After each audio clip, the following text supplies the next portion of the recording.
Hello everyone, welcome to economics optional classes. So today we are discussing question number 4b from paper 1 of year 2020. So let's get started. Briefly state Caldor's theory of distribution in determining share of profits and wages in national income. Explain the mechanism behind Caldor's model. तो पहले हम state करेंगे और बाद में mechanism जो है explain करेंगे एल्जेब्रा की हेल्प से. तो let's get started. Kaldor model explains, basically ये 3 लाइन का इंट्रोडक्शन मैंने लिखा है, ये आप लिख सकते हैं. ये पूरा मॉडल को नहीं स्टेट करता, एक्सप्लेन करता, बट एक अच्छा इंट्रोडक्शन है. Kaldor model explain the restricted saving behaviour of various stakeholders which is required to preserve full employment equilibrium stability when redistribution of income share takes place. और ये redistribution of income share जो होगा वो किसकी वजह से होगा? Due to increasing investment which leads to increase in AD. So ये आगे एक्सप्लेन करेंगे. तो अब मॉडल को स्टेट करते हैं.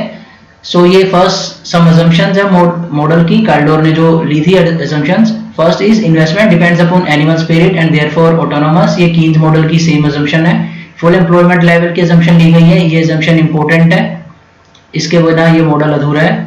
थर्ड assumption है national income is divided between profits and wages. ये काफी रिस्ट्रिक्टेड है, रियल वर्ल्ड में ऐसा नहीं होता है, बट सिंप्लीफाई करने के लिए मॉडल में हमने एज्यूम करा है. फोर्थ assumption है, ये बहुत इंपॉर्टेंट assumption है मॉडल की, यही स्टेबिलिटी की रिक्वायरमेंट को पूरी करेगी. The critical assumption is marginal propensity to save of capital is greater than marginal propensity to save of labour. और यहाँ पे कैपिटलिस्ट की एमपीएस को शो कर रहा है एसपी और लेबर की एमपीएस को शो कर रहा है एसडब्ल्यू. और ये assumption जो है एम्पिरिकली टेस्ट करी गई है और ये काफी रीजनेबल पाई गई है. अब मॉडल को एक्सप्लेन करते हैं. Kaldor model finds that share of profit in national income depends upon level of investment in national income.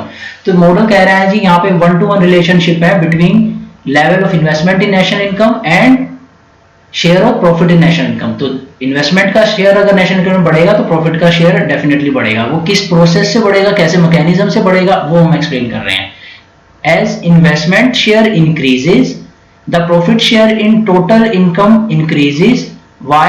Due to adaptive expectation made by labor, because at full employment level any increase in AD due to, which is in this case is because of investment, causes prices to increase more than nominal wages, hence increasing share of profit.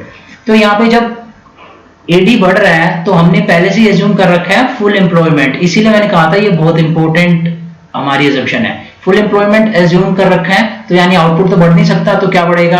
Profit he price ही बढ़ेगा. और price के बढ़ने से, क्योंकि adaptive expectation है, price के बढ़ने के साथ साथ अगर सपोज कीजिए रेशनल एक्सपेक्टेशन होती तो लेबर का जो नॉमिनल वेजेस थी वो भी प्राइस के रेशो में प्रोपोर्शन में बढ़ जाती, तो कोई रीडिस्ट्रीब्यूशन नहीं होने वाला था इनकम के शेयर का, नेशनल इनकम के शेयर का.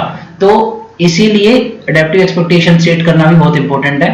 तो इसकी वजह से क्या होगा, जब प्राइसेस बढ़ेंगे तो प्रॉफिट्स का शेयर बढ़ जाएगा. सो Caldor further asserts that when this redistribution of income occurs, it becomes essential for MPS of capitalist to be greater than MPS of labor. ये बेसिकली हेल्प करेगा हमारे स्टेबिलिटी को अचीव करने में इक्विलिब्रियम की, to preserve full employment equilibrium stability. अब देखते हैं ये प्रोसेस मैकेनिज्म कैसे काम करता है. यहाँ पे Y स्टैंड्स कर रहे हैं नेशनल इनकम से, P stands for profits, W stand for wages. ये कंडीशन बहुत इंपॉर्टेंट है. आपको पता है केनीजियन इकोनॉमिक्स में क्या होता है, investment determines the saving. Investment जब इंक्रीज होती है तो saving must increase to preserve the stability and equilibrium in the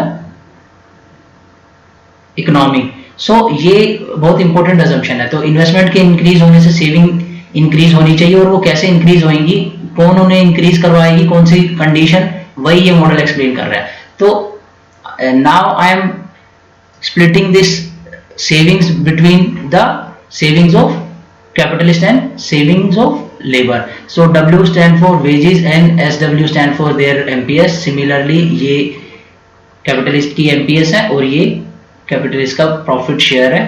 तो ये notations है, ये आप चेक कर लेना. Now I को मैं ये सेविंग्स को मैं फर्दर डिवाइड कर रहा हूँ. ये y माइनस पी मैंने सब्स्टिट्यूट करा है इस इक्वेशन से.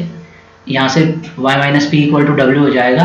फिर मैंने इसे ब्रैकेट को ओपन कर दिया है। फिर नेक्स्ट स्टेज में मैंने i को डिवाइड कर दिया y से, क्योंकि हमें इनकम का शेयर, इन्वेस्टमेंट का शेयर और प्रॉफिट के शेयर को कंपेयर करना है। तो यहाँ पे जब मैंने y से डिवाइड करा तो ये टर्म एलिमिनेट हो गई, बाकी यहाँ पे p अपॉन y आ गया। तो ये प्रॉफिट का शेयर इन इनकम शो कर रहा है और ये इन्वेस्टमेंट का शेयर शो कर रहा है इनकम में। तो अब हम थोड़ा अलजेब्रा से मैनिपुलेट करेंगे और हमारी इक्वेशन आएगी। अब इसमें हम देख सकते हैं इन्वेस्टमेंट और प्रॉफिट्स के बीच में 1-to-1 रिलेशन है, डायरेक्टली प्रोपोर्शनल है। जैसे इन्वेस्टमेंट का शेयर इंक्रीज होएगा नेशनल इनकम में, वैसे ही प्रॉफिट का शेयर इंक्रीज होएगा। और वो क्यों होएगा? क्योंकि नॉमिनल वेजेस बढ़ी नहीं, प्राइसेस प्रोडक्ट का बढ़ गया, तो ऑब्वियसली वो सारा प्रॉफिट जाएगा हमारे कैपिटलिस्ट के पास।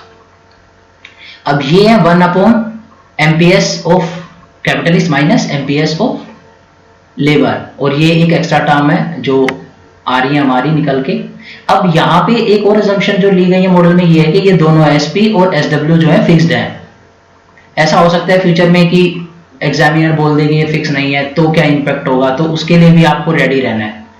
तो फर्दर अब देखिए, इसको फाइनली ये इक्वेशन ऐसे आ जाएगी, share of profit equals to share of investment in income, और ये 1 में हमारा मल्टीप्लायर आ जाएगा, ये SP माइनस SW। ये एकदम मल्टीप्लायर की तरह काम करेगा। मैं यहाँ पे रिलेशन शो कर रहा हूँ कि इन्वेस्टमेंट का प्रॉफिट से क्या 1-to-1 रिलेशन है, इसका भी रिलेशन है। अगर ये टर्म का डिफरेंस जो है, इनमें कितना डिफरेंस होता है, कितना मैग्नीट्यूड होता है, वो भी कैसे हमारे प्रॉफिट्स के शेयर को अफेक्ट करता है, ये आपको कमेंट सेक्शन में लिख के बताना है। ये काम मैं आपके लिए छोड़ रहा हूँ। अगर आपको प्रॉब्लम आती है तो कमेंट करिएगा, फिर मैं नेक्स्ट वीडियो में इसको एक्सप्लेन कर दूंगा। मैं चाहता हूं कि आप थोड़ा इंट्यूटिवली सोचे तो बेटर अंडरस्टैंडिंग डेवलप होगी। So when SP greater than SW, यानी MPS of capitalist greater than MPS of labour, ये जो हमारे मॉडल की असम्पशन है। तो होता क्या है, ये मैकेनिज्म को मैंने फ्लो चार्ट की तरह एक्सप्लेन करा है। जब इन्वेस्टमेंट इंक्रीज होती है, AD इंक्रीज होती है, given full employment, price increase होएगा, this will increase the profit share. Also notice I जो इंक्रीज हो रहा है इन्वेस्टमेंट, उसके लिए सेविंग्स भी इंक्रीज होनी चाहिए, which due to given fixed MPS, क्योंकि दोनों फिक्स्ड है, तो कैसे इंक्रीज होगी? Only rise when MPS of capitalist is more than MPS of labour and there is redistribution of income in favour of capitalist. तो simple सी बात है, जब इन्वेस्टमेंट इंक्रीज हुई तो सेविंग तभी इंक्रीज हो सकती है जब हमारी जो इनकम लेबर से शिफ्ट हुई है कैपिटलिस्ट के पास, वो सेव करी जाए। अगर उसे कंज्यूम कर लिया तो फिर तो सेविंग्स टोटल इंक्रीज नहीं होंगी इकोनॉमी में। टोटल सेविंग्स इकोनॉमी में इन्वेस्टमेंट के इक्वल होने के लिए क्या चाहिए? हमें चाहिए कि जो इनकम का शेयर लेबर से शिफ्ट हुआ है कैपिटलिस्ट के फेवर में, वो सेव किया जाए, तभी टोटल सेविंग इंक्रीज होगी। अदरवाइज अगर वो कंज्यूम होगी, इस केस में for example what if SP is less than SW, तो क्या होगा? Redistribution will cause consumption further rise हो जाएगी, consumption to increase, further increase in price and away from stable equilibrium. तो आप समझ गए इस कंडीशन की इंपॉर्टेंस क्या है। तो अभी तक के लिए इतना ही। नेक्स्ट वीडियो में हम लोग फिर से नेक्स्ट क्वेश्चन के साथ आएंगे। तब तक के लिए आप ये मल्टीप्लायर का जो इफेक्ट है, ये इन दोनों के बीच में क्या रिलेशन है, इसको आप कमेंट सेक्शन में एक्सप्लेन कीजिए। बाकी you can subscribe my channel for more videos on economics optional, and you can contact me on this number. You can also WhatsApp on this number 8920867614 for economics optional guidance. And मैंने Delhi university में 4 years का मेरा teaching experience है, तो ये मैं आपको इसीलिए बता रहा हूँ ताकि आप एक भरोसा कर सके कि वही फैकल्टी जो है क्रेडिबल है। तो चलिए नेक्स्ट वीडियो में मिलते हैं, तब तक के लिए all the best, take care, stay motivated.